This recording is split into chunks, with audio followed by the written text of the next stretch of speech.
conseguindo visualizar? Não está em espelho não, né?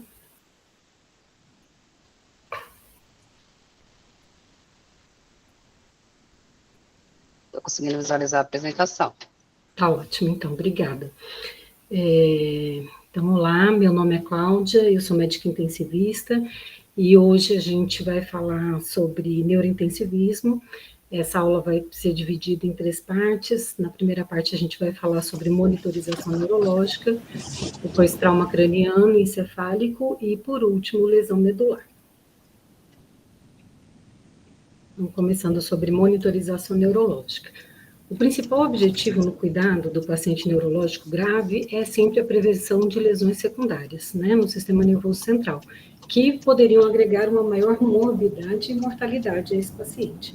A compensação temporalmente adequada de uma lesão secundária vai permitir que a gente consiga fazer uma manutenção estrutural do sistema nervoso central, possibilitando uma recuperação funcional. A monitorização neurológica intensiva, ela pode ser de 2 formas. Ela pode ter uma avaliação funcional, através do exame físico neurológico, eletroencefalograma, e pode ter uma avaliação perfusional, através do Doppler transcraniano e da pressão de perfusão cerebral. Tem alguém que está com o áudio ligado. A avaliação neurológica... Acho que é a avaliação neurológica funcional, ela vai levar a uma alteração da função neurológica.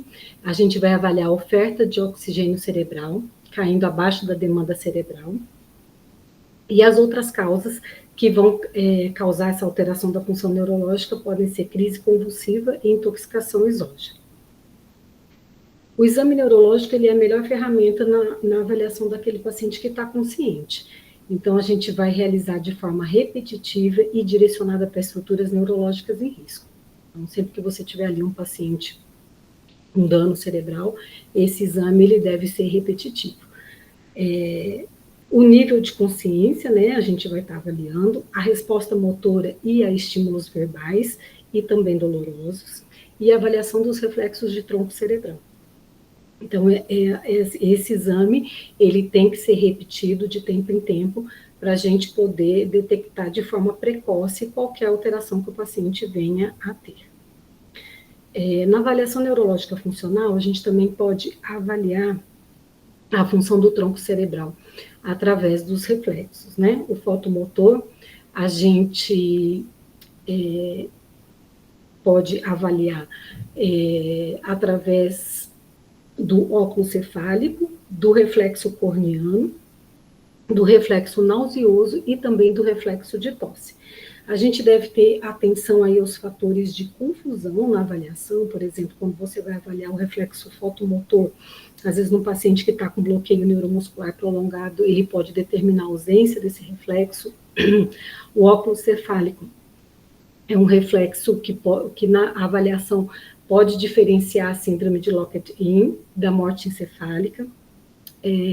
O nauseoso é difícil avaliação naqueles pacientes intubados, né, que acabam estando sedados também.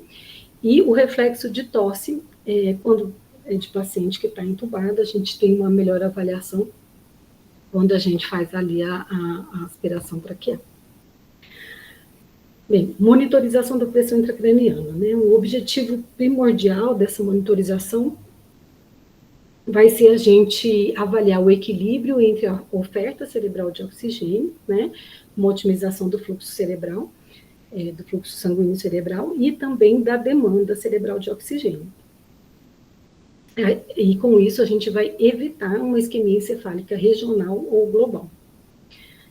Quais são as principais vantagens? A gente detectar precocemente possíveis elevações, a gente limitar o uso desnecessário de tratamentos para diminuí-la, e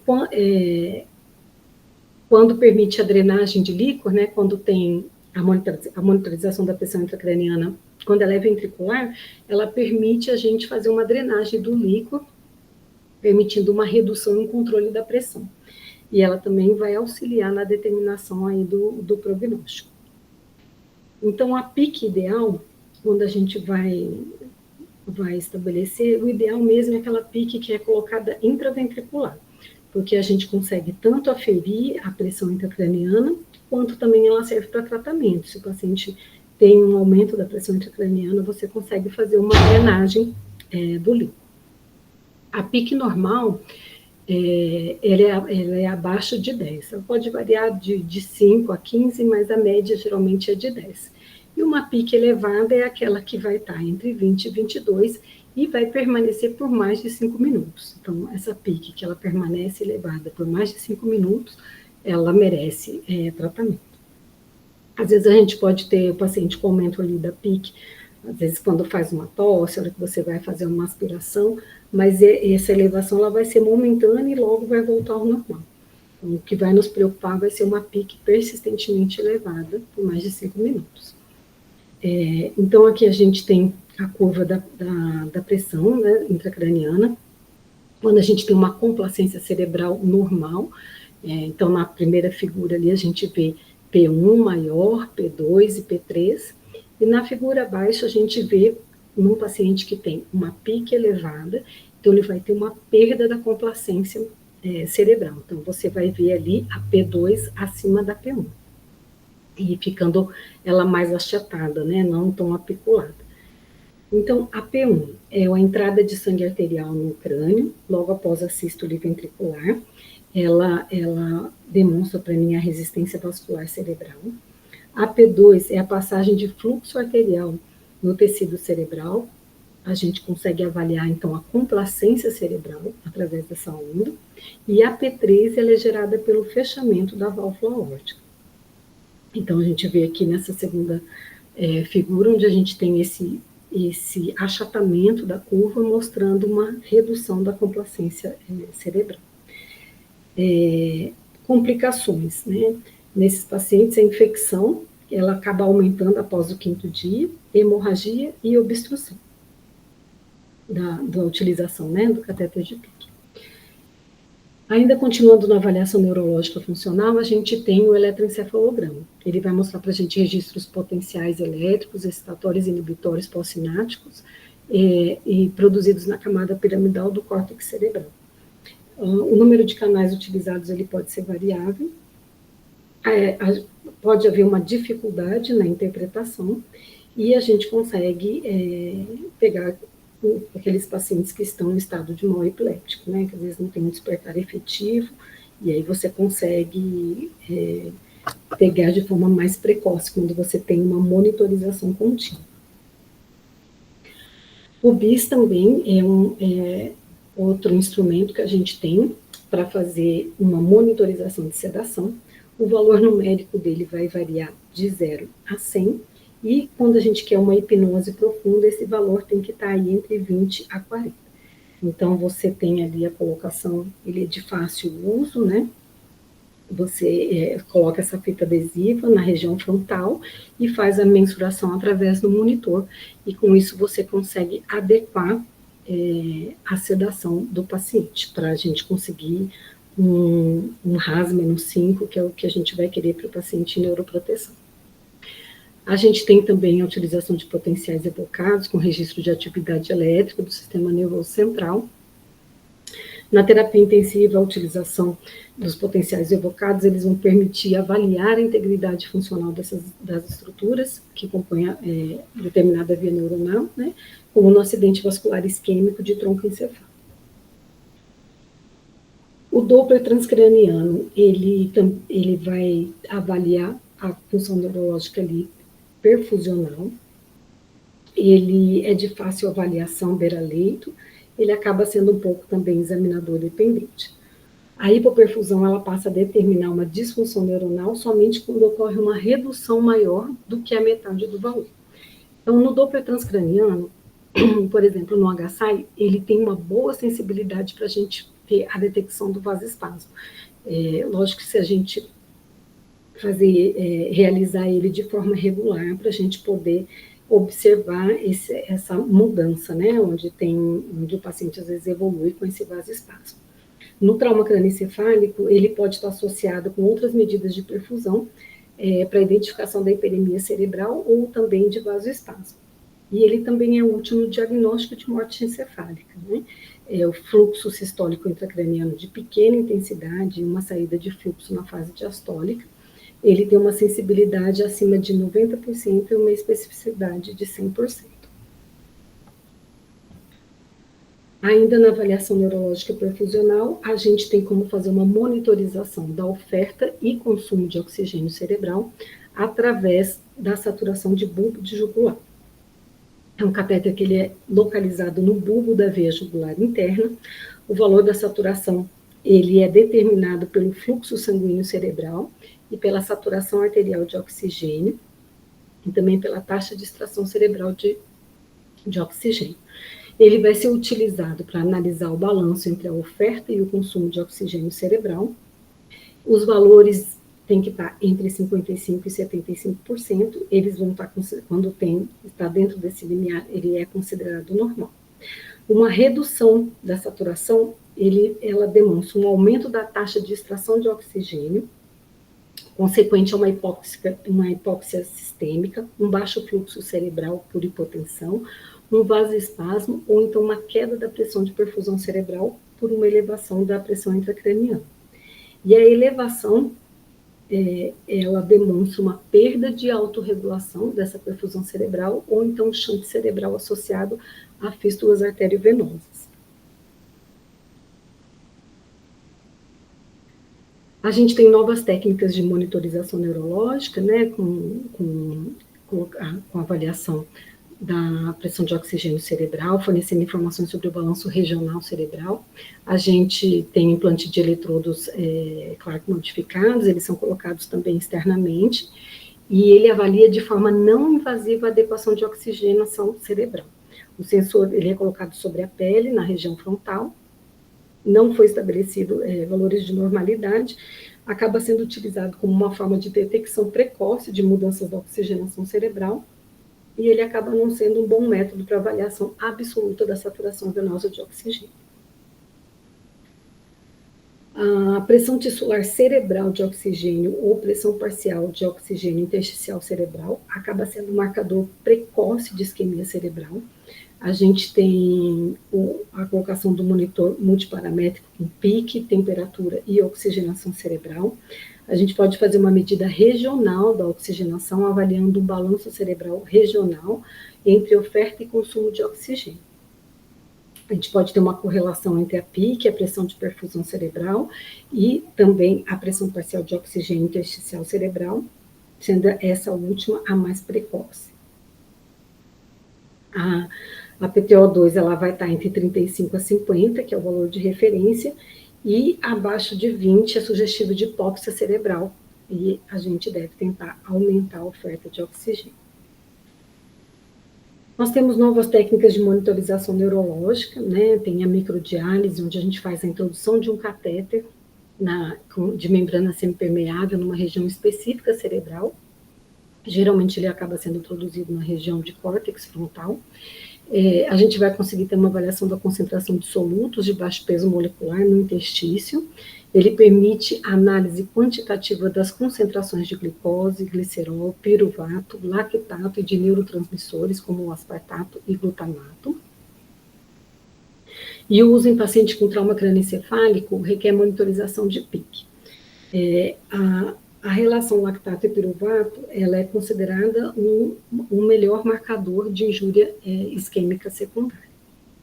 A gente pode também utilizar ultrassom de nervo óptico, mais fácil, né, a disponibilidade. A gente pode fazer a aferição do diâmetro da bainha do nervo óptico.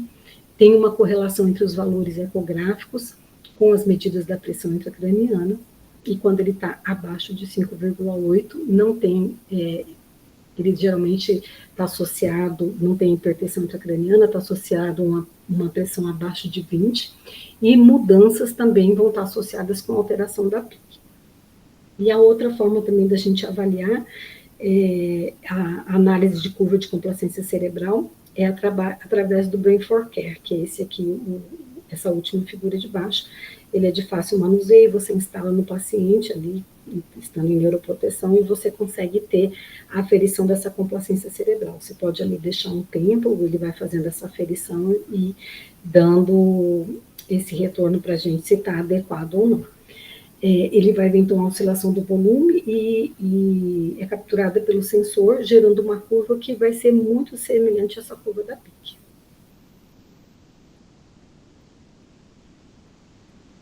Trauma crânioencefálico e manejo da hipertensão intracraniana. Então, o trauma crânioencefálico é uma das maiores causas de incapacidade e mortalidade mundialmente, né?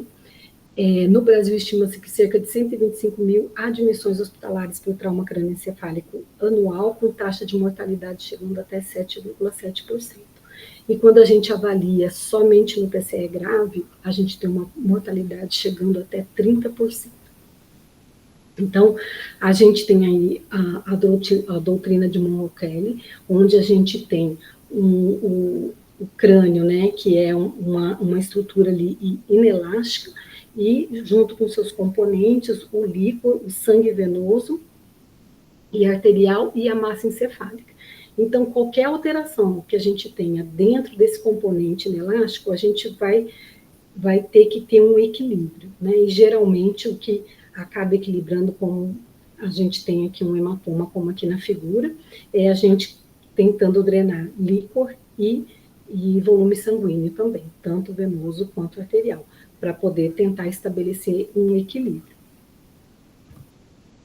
A pressão de perfusão cerebral, ela vai ser avaliada através da PAM menos a PIC, o fluxo sanguíneo cerebral, pressão de perfusão cerebral sobre a resistência vascular cerebral. Então, sempre que a gente tiver um aumento da pressão intracraniana, isso vai gerar uma diminuição da pressão de perfusão cerebral, com consequente diminuição do fluxo sanguíneo cerebral, levando a uma hipoperfusão. Então, isso mantido por tempo prolongado vai trazer sequelas importantes. A autorregulação cerebral, ela consegue se manter equilibrada, com uma variação do fluxo sanguíneo cerebral e da pressão intracraniana. Essa região central é o nosso objetivo terapêutico, e a gente tem, quando a gente não consegue atingir essa zona de perda da autorregulação, onde a gente acaba tendo um dano aí irreversível. As causas de hipertensão intracraniana podem ser por neoplasias, hematomas, aneurismas, abscesso, meningite, granuloma, hidrocefalias, edema cerebral e trauma crânioencefálico. A gente vai, conforme a gente tem ali uma alteração do volume intracraniano, a gente vai conseguir, com esse mecanismo de compensação, manter uma pressão intracraniana equilibrada até o momento onde a gente não consegue mais manter e a gente tem essa curva em ascensão. E quando a gente tem esse aumento da pressão intracraniana, aqui na figura, como na ocorrência de um volume sanguíneo, né, do hematoma, a gente vai acabar tendo uma compensação aí, uma drenagem de líquido, uma drenagem de volume sanguíneo, e quando a gente esgotar, a gente vai acabar gerando herniações, né? Então, a gente tem aí os principais tipos de hérnia de Uncus, a hérnia central, hérnia do cíngulo, a transcalvariana, que a gente acaba vendo até naqueles pacientes que são submetidos à craniectomia descompressiva, hérnia acima do tronco encefálico, e essa última 6, a hérnia tonsil. E quais são os mecanismos aí de injúria cerebral? Então, a gente divide injúria cerebral primária e injúria cerebral secundária. Na injúria primária, a gente vai ter a ocorrência no momento imediato ali do trauma. Então, vai ser por aceleração, desaceleração, impacto direto, por lesões penetrantes ou então até por ondas de choque, no caso de lesão por arma de fogo. A gente pode também ter a lesão adicional difusa, contusões cerebrais, que são mais comuns no lobo frontal e temporal, e as lesões extraaxiais, hematoma epidural, subdural, a hemorragia subaracnoide e intraventricular. Então, aqui na figura, a gente vê um exemplo do hematoma epidural, né, onde a gente tem, ele ocorre aí por sangramento arterial, e a gente tem a figura tomográfica logo abaixo, e o subdural, o hematoma subdural, ele ocorre mais por lesão venosa, e você vê ele com essa extensão aqui um pouco maior. A injúria secundária é aquela que a gente vai poder atuar, né? Inicialmente, ela inicia-se imediatamente após a injúria primária, e ela vai poder perdurar aí por horas ou dias. Na maioria das vezes ela vai ser multifatorial, a via final da injúria vai ser a morte neuronal, e os fatores que vão contribuir para essa injúria secundária são hipoxemia, hipotensão, hipoglicemia, convulsões e hipertensão intracraniana. Então, é onde a gente vai poder estar atuando, evitando que tenha essa injúria secundária. A prevenção da ocorrência da injúria secundária vai ser através do manejo do paciente neurocrítico. Como que a gente classifica, né, os traumas? Pela escala de Coma de Glasgow, a gente vai classificar em TCE leve, quando pela escala de Coma de Glasgow, a gente vai ter uma avaliação entre 13 a 15, TCE moderado, quando a gente tem uma escala de Glasgow variando entre 9 a 12, e TCE grave, quando a gente tem uma escala de Coma de Glasgow menor ou igual a 8. A outra forma de classificação é através da classificação tomográfica de Marshall, onde a gente vai ter uma predição de risco de hipertensão intracraniana, a gente consegue relacionar com desfechos clínicos, e desvio de linha média, estado das cisternas, as lesões de alta densidade ou densidade mista, para direcionar tratamento cirúrgico. Então, a gente vê aqui na tabela as categorias. A lesão, quando a gente tem uma lesão difusa tipo 1, a gente tem uma tomografia normal. Quando a gente tem uma lesão difusa tipo 2, são as cisternas da base estão presentes, a gente tem um desvio de linha média de 0 a 5 milímetros, ou então lesões hipoedências menor que 25 ml. Lesão difusa do tipo 3, a gente vai ter cisterna da base já ausentes, com desvio de linha média de 0 a 5, e lesões hipoedências menor que 25 ml. E na lesão difusa tipo 4, a gente tem um desvio de linha média acima de 5 milímetros, ou né, lesões hipoedências menor que 25 ml. E como a gente vai manejar esse paciente com trauma crânioencefálico? A nossa intenção vai ser evitar lesões secundárias, né, trazendo esse paciente para uma pressão adequada, oxigenação adequada, uma ventilação adequada ali com uma PCO2 também, um controle adequado de glicemia, para a gente poder dar condições para ele se recuperar. E isso deve ocorrer principalmente nos primeiros 5 a 7 dias. Então, qual vai ser esse manejo? A gente vai adequar o posicionamento do paciente. Então, o paciente no leito é importante sempre estar com uma cabeça centralizada, nunca lateralizada, para você permitir refluxo, né? A cabeceira elevada, acima de 30 graus. A gente vai evitar hipotensão. Quando a gente tem a monitorização da pressão intracraniana, a gente vai manejar essa pressão de forma com que a gente tenha uma pressão de perfusão cerebral acima de 60, 70, ou quando a gente não tem, a gente vai tentar deixar esse paciente com uma pressão arterial média entre 90 e 100. A gente vai evitar hipoxemia, a gente vai permitir uma normocapnia, uma normotermia, um controle glicêmico adequado, sedação e analgesia. Se a intenção é a gente manter esse paciente em neuroproteção, então a gente vai ajustar essa sedação e analgesia para um RAS -5. A gente vai evitar hiponatremia, a gente vai até permitir, vai ter até uma hipernatremia permissiva nessa fase inicial.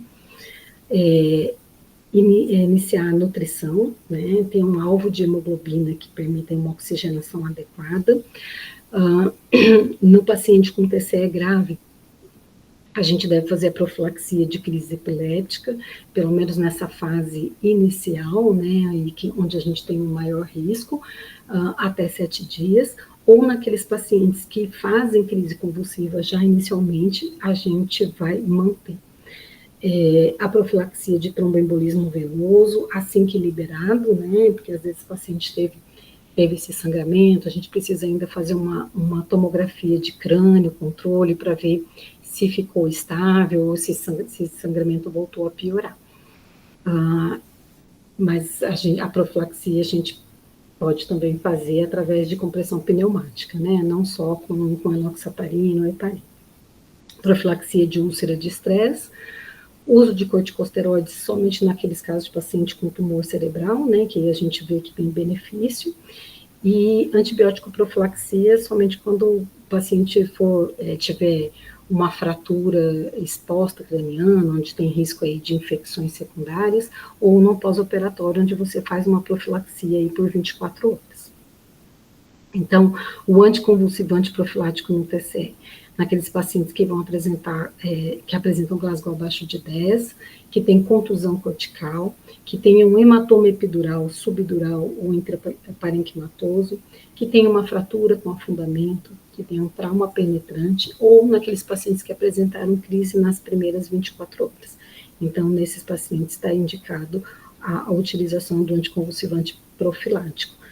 Nesses pacientes com crise nas primeiras 24 horas, a gente vai acabar continuando o uso. Nos demais, geralmente com 7 dias, a gente suspende. Então, a monitorização, ela é rigorosa e contínua, com parâmetros fisiológicos, como temperatura axilar, a pressão arterial, saturação, capnografia quando disponível, cardioscopia, débito urinário também, trauma crânioencefálico moderado a grave. A gente tem a indicação aí da monitorização intracraniana, com a colocação do catéter de PIC, e os outros métodos, como microdiálise cerebral, oxigenação tecidual cerebral e saturação de bulbo de jugular. A colocação do catéter de PIC, aí na figura a gente mostra aqui que tem 3 possibilidades, né? A gente pode colocar o catéter de pressão intracraniana intraventricular, pode colocar ele intraparenquimatoso ou subdural. O melhor acaba sendo o catéter intraventricular, porque além dele aferir a pressão intracraniana, a gente também consegue realizar o tratamento. Quando você tem uma elevação da pressão, você consegue fazer uma drenagem de líquido para poder permitir uma redução. E quando está indicado a colocação do catéter de PIC naqueles pacientes que têm escala de coma de Glasgow menor ou igual a 8, com tomografia alterada, ou nos pacientes com Glasgow menor que 8, com tomografia normal, mas apresentando 2 dos seguintes fatores: uma idade acima de 40 anos e uma pressão sistólica abaixo de 90, ou uma postura motora anormal. Então, nesses casos, está indicado a gente fazer essa monitorização. Como que vai ser o manejo, né, da hipertensão intracraniana quando ela ocorre?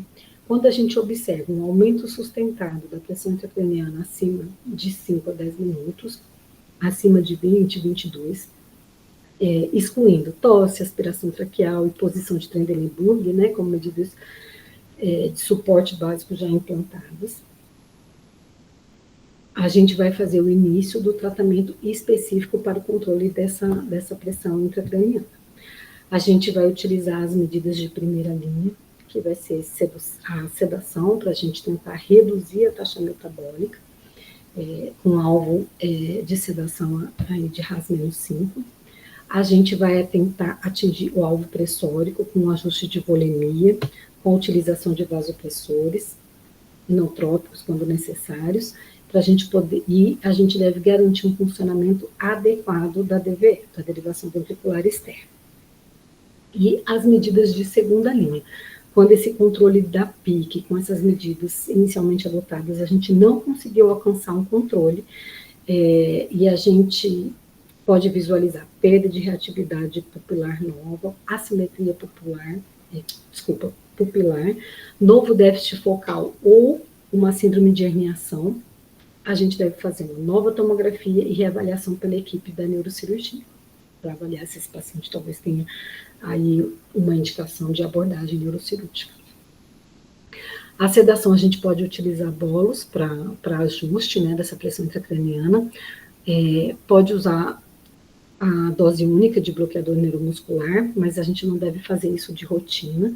A gente pode lançar mão da terapia hiperosmolar, a gente pode utilizar a salina 20% ou o manitol, né, para poder tentar melhorar essa pressão intracraniana, todas como medidas temporárias, né, até a gente conseguir fazer esse manejo, a tomografia, para identificar o que está levando esse aumento da pressão intracraniana.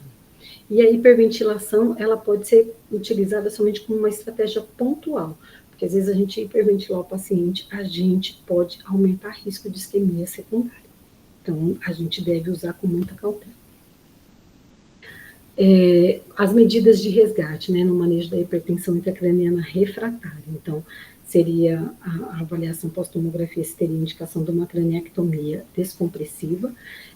Quando não tem indicação neurocirúrgica, a depender da lesão, né, que apresenta, se é difuso, a gente pode tentar uma hipotermia terapêutica com diminuição do metabolismo cerebral, permitindo uma redução aí do consumo de oxigênio e glicose.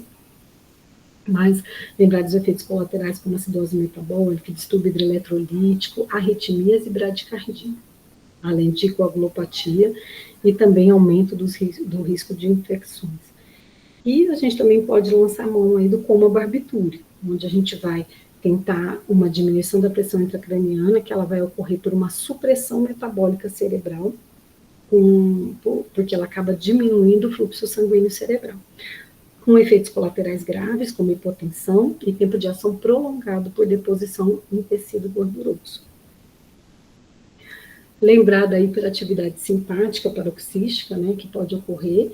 A gente pode ter aumentos paroxísticos de atividade simpática, como taquicardia, taquipneia, elevação da temperatura, hipertensão, sudorese, postura motora anormal, que ela pode ocorrer em crises e também várias vezes ao dia. A fisiopatologia é uma hiperreatividade simpática a estímulos nociceptivos, como dor, aspiração traqueal, ou não nociceptivo, como toque no paciente, movimento, ou até mesmo os ruídos. Ele acaba sendo um diagnóstico de exclusão, está presente naqueles pacientes com AVC, encefalopatia anóxica e trauma crânioencefálico, tem uma prevalência de 8% a 33%, e está relacionado a um pior prognóstico. O tratamento a gente tentar evitar gatilhos, diminuir a descarga simpática e dar suporte aos sintomas causados. A gente pode lançar mão de opioides, benzodiazepínico, beta-bloqueadores e alfa-agonistas também, na ocorrência de taquicardia e hipertensão, gabapentina para a gente tentar modular essa resposta à dor, né, e a utilização do baclofeno para espasticidade e distonia, além da bromocriptina para controle de temperatura.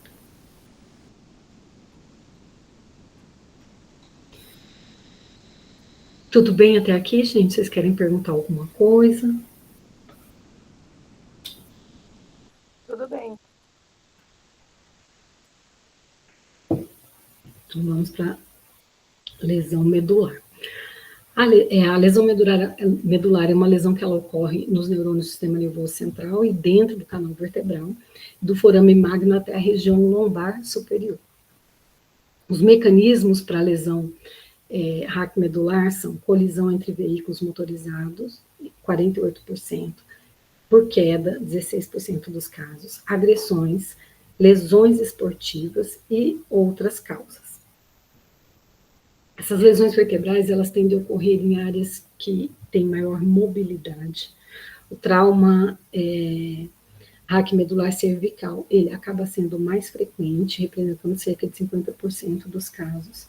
Ele é responsável por uma maior morbidade a curto e longo prazo, né, quando comparado ao trauma raquimedular torácico e lombar. Ele tem as apresentações mais frequentes são tetraplegia incompleta, seguida de paraplegia completa, a tetraplegia completa e paraplegia incompleta. A gente deve sempre identificar os pacientes de risco, né? O primeiro passo é na avaliação, principalmente na avaliação pré-hospitalar.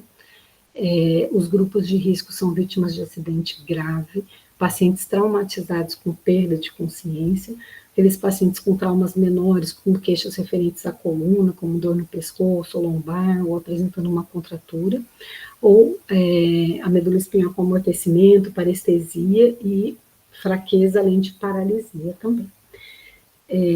Esses pacientes que apresentam lesão medular, sinais sugestivos aí para a gente também durante a avaliação é ver uma respiração abdominal e também a presença de priapeso.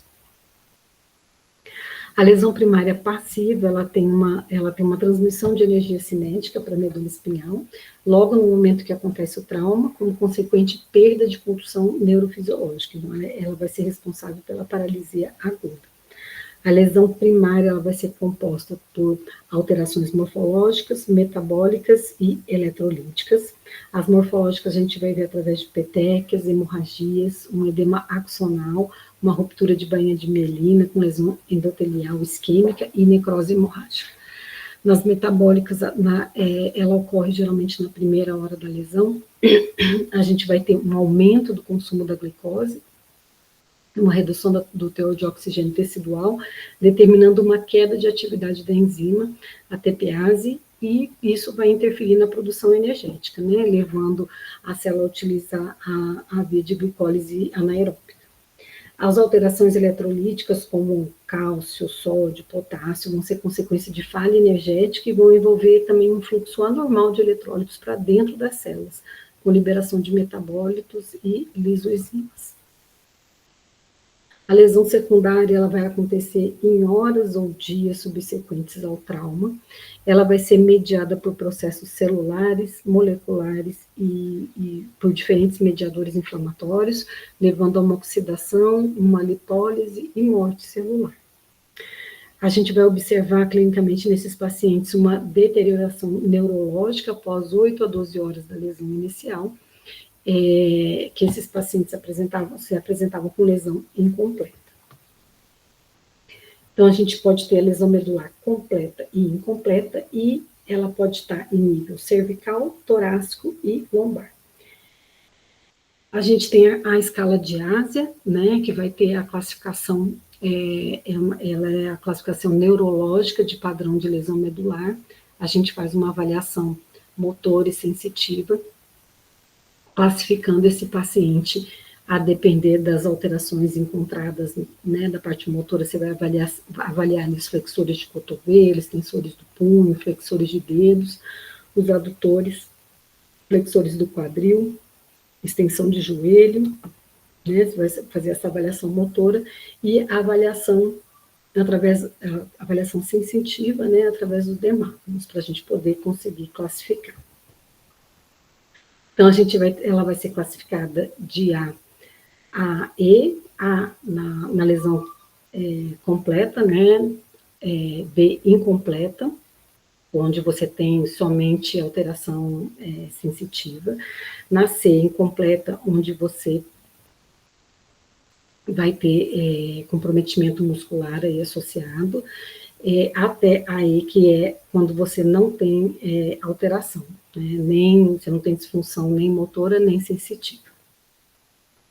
O tratamento vai depender da avaliação pré-hospitalar e também na sala de emergência, né? O manejo inicial vai ser você avaliar via aérea, esses pacientes às vezes não só pela lesão neurológica, mas pelo próprio trauma que acontece ali, principalmente em região cervical, pode ter edema, hematoma no pescoço, levando à obstrução.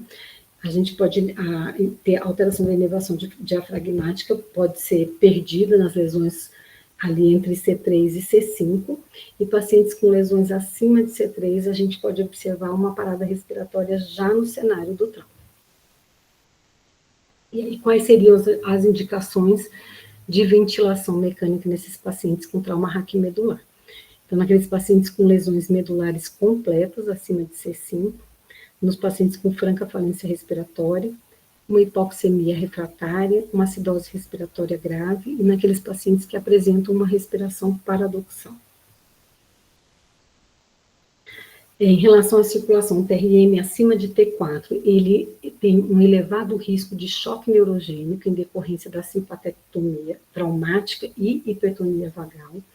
Ele é um choque distributivo, onde a gente observa hipotensão e bradicardia, elas são bem severas, o manejo tende a ser bem complicado. A pele, ela tende a estar quente e seca, em contraste com choque hemorrágico, e a gente deve ter esses pacientes adequadamente monitorados, como função cardíaca, hemodinâmica e respiratória. Às vezes, pacientes, durante a aspiração, eles tendem a fazer bradicardia ou movimentação no leito também. O choque neurogênico, ele tende a ser tão mais grave quanto mais alta e completa for a lesão medular. E esse fluxo hemodinâmico na lesão medular, a gente vai tentar restabelecer com ressuscitação volêmica guiada por metas, tentando garantir uma euvolemia. A gente vai associar o uso de agentes vasopressores e ou inotrópicos. E é recomendado, nesses pacientes, a gente tentar manter uma pressão arterial média entre 85 e 90, nos primeiros 7 dias pós o trauma. As recomendações específicas é uma redução precoce e fechada dessas fraturas, com luxações cervicais em pacientes despertos, vai estar recomendada, exceto na presença de degeneração rosto-caudal adicional. A ressonância nuclear magnética pré e pós-redução podem guiar o procedimento em pacientes com nível de consciência alterado. A imobilização externa ela é recomendada para as fraturas de côndilo occipital, incluído a Alovest para as lesões ligamentares atlanto-occipitais. Técnicas de fixação e fusão interna são recomendadas no deslocamento atlanto-occipital. A espondilolistese traumática do axis, que é a fratura de Hengman, ela é tratada inicialmente com uma fixação externa, e se a angulação entre C2 e C3 for severa, a gente deve considerar a estabilização com fusão cirúrgica. As recomendações específicas. Apesar de estudos prospectivos cegos e randomizados, investigando o uso de corticoide, né, no trauma raquimedular, a gente não tem nenhuma evidência de classe 1 ou 2 sugerindo que esse efeito é benéfico. Então, a utilização do corticoide no contexto de TRM não é recomendado. E quais seriam os cuidados específicos com esses pacientes?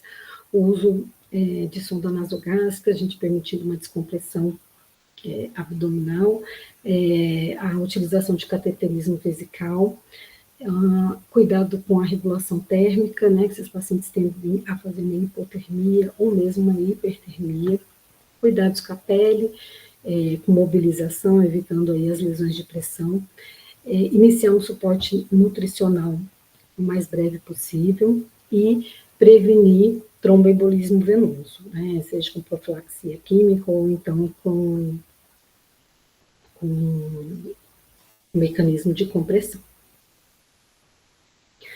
Integração, quando a gente tem, né, trauma crânioencefálico com lesão medular, a gente acaba que ambas vão compartilhar os mesmos fatores secundários, né, como hipóxia, hipotensão, inflamação, é tudo que a gente vai querer evitar nesses pacientes. Então, a gente vai manter essa neuroproteção guiada por metas, tentando estabelecer uma adequada oxigenação, uma pressão de perfusão adequada também, e com isso reduzindo a inflamação e ampliação dessa lesão primária. Essas foram as referências bibliográficas aí utilizadas para a nossa aula de hoje.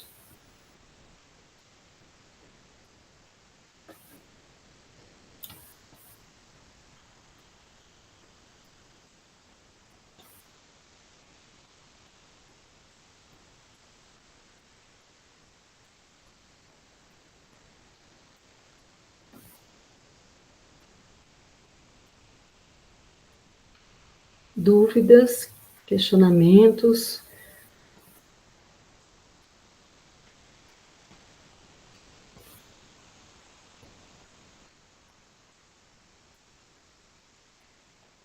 Não. Vocês conseguiram ler o material que eu tinha encaminhado a semana passada?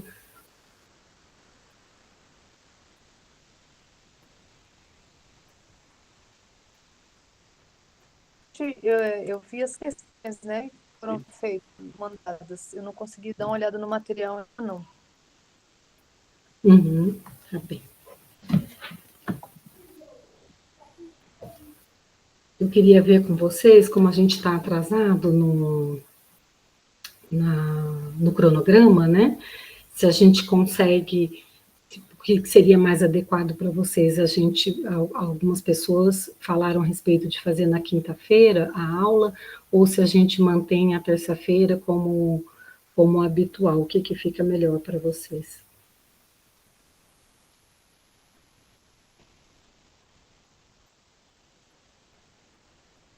Para mim pode ser terça-feira, na né? quinta.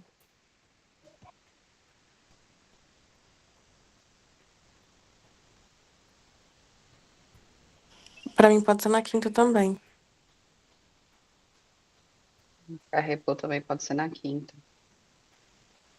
Vocês acham melhor nessa quinta ou na próxima quinta?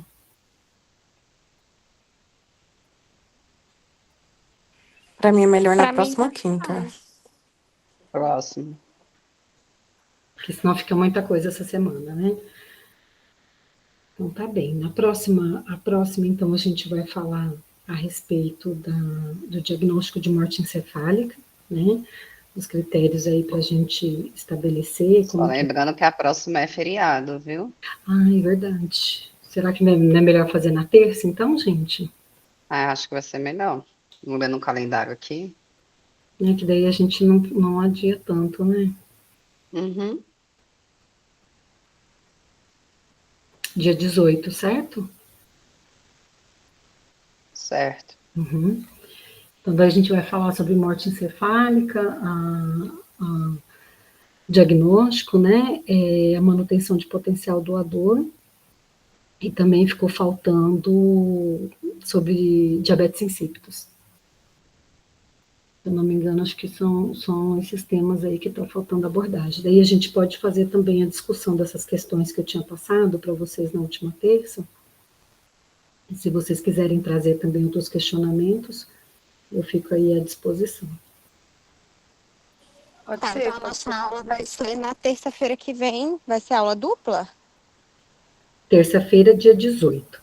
Isso. A aula vai ser de diagnóstico de morte encefálica, manutenção do potencial doador, e eu também vou falar de diabetes insípidos. Beleza, obrigada, professora. Porque daí acho que a gente fecha, né, os temas. Esse é o último módulo de vocês? Ixi, doutora, não sei não. Deve estar terminando, né? Então tá bom.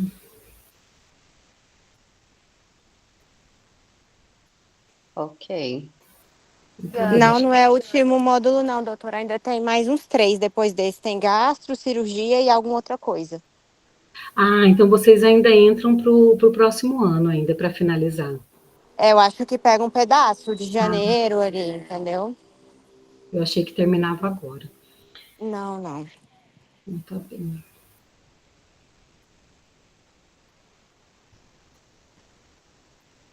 Então tá, gente, alguma outra dúvida, alguma coisa que a gente possa discutir? Não. Tá tranquilo. Então tá, então vamos finalizar. E aí, então, nosso próximo encontro no dia 18, às 7 horas, às 19 horas. Tá bem? Combinado. Até lá, gente. Boa noite. Obrigada, Até, boa Vanessa. noite. Até, professora. Boa noite.